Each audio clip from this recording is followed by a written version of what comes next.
first of all, for the benefit of people watching, I should say that we had an apartment, a government apartment, in Midtown. So we got a lot of visitors, we got a lot of Americans, and a lot of people from the UN. And I think it meant three things to me and to my family.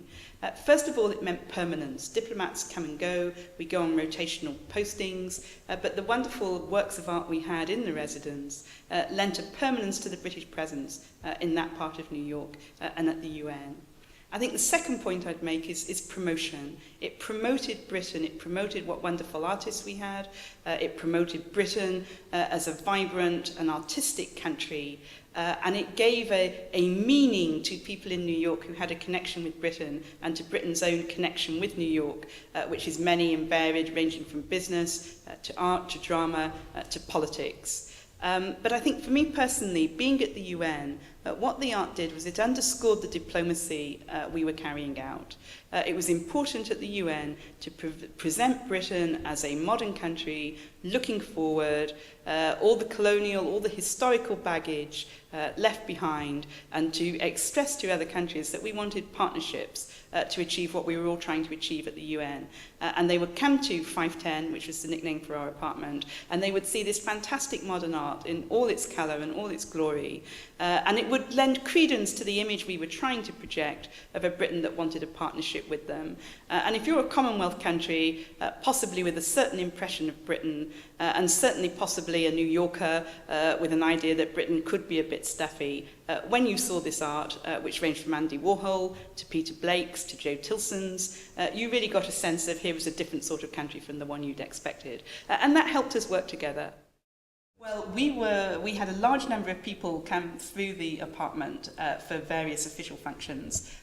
We did a lot of entertaining. We had a lot of young people in.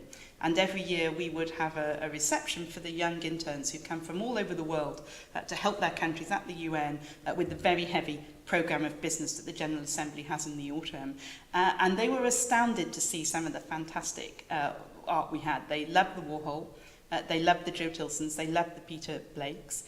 We also had one person who had actually seen the Beatles in New York, so they were particularly drawn to the Peter Blakes. Of course, John Lennon lived in New York and sadly was assassinated in New York, so there were some people who remembered, some of the older generation remembered that event and were very moved by the Beatles' portraits. And actually one of the Beatles' old managers once came through the apartment and he saw them as well. So there were lots of reasons for people to feel connected to the apartment through the art. I think if one had to single out one piece of work, it would be the Warhol.